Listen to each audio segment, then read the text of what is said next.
Okay, so I mainly work in American literature and contemporary literature, and I write and research postmodernism and last half of the 20th century, but I also work in narrative theory more generally, and recently have been working on the intersection between narrative and poetry.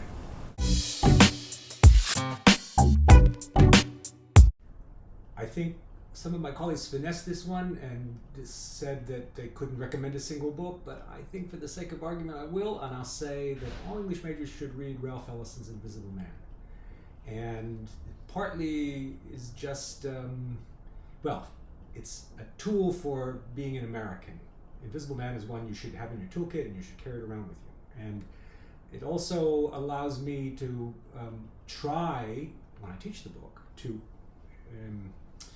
extend to my students the experience that I had of struggling against the book and then finally reaching the point where I realized, yes, a book could be written this way, and in fact this book could only be written this way.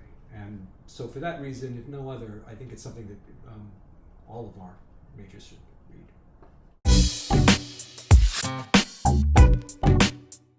The most challenging thing about teaching college students at Ohio State is because it's a big public university, people are coming from all kinds of places. And so it's not a question of slacker over achiever, just of trying to work out where people are and trying to meet them part way.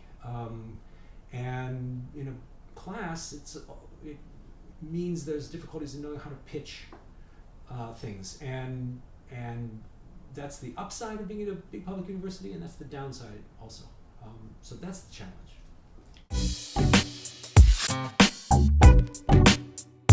What got me onto my research path was the people who taught me at various times, or who mentored me, and who steered me towards the sorts of things I work on now, beginning with a British professor named Roger Fowler, who gave a seminar at Brown University when I was an undergraduate and persuaded me to think in his way about the language of literature. And then when I was in England, encounters with Jonathan Culler, who became my supervisor, and Benjamin Horoshovsky from Tel Aviv, who became my employer.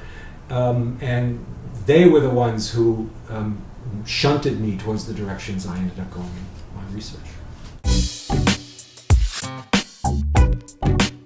Yeah, I thought about this one. I thought, wouldn't it be nice to fantasize about things that I could have become instead of. But the honest truth of the matter is, if I wasn't teaching at a university, I would probably be teaching somewhere else at some other level. So maybe I would follow in my parents' footsteps and be a public school teacher, secondary school, something like that. Okay, this one I am going to finesse. So there's a third option, and that option is actually the part that I enjoy the most, which is between the time when you've read the 500 pages and the time when you're aspiring to write the 20 pages, there's a middle step, for me anyway, which is when you sit down and you, in effect, reread the book the first time. You reread all the places where you put the post-it notes and where you wrote in the margins, and you reorganize the book in terms of notes that you hope you'll use sometime to write the paper. So it's the point where you're finally feeling on top of the book, that second read, but it's before the time when you've got to commit yourself to your own written text, and then whatever it is that all the great things you thought you were going to say narrows down to the few things you actually do manage to say.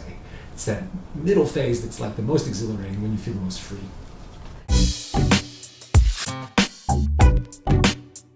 Okay, at the risk of sounding like a terrible elitist, I have to say that Disney World was my least favorite place to visit. So we took our daughters when they were little one time to Disney World, and I did my best, but I just couldn't immerse myself in the fantasy. Every time I came near it, I just couldn't help but notice like all the apparatus that sustained this thing.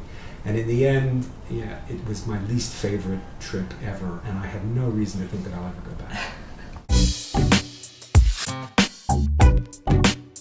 So here, I'll return to themes from an earlier question.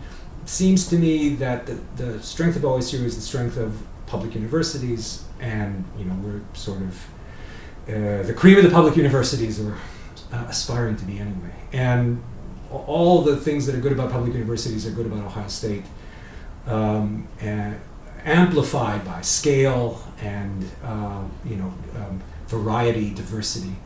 That's what's best about it.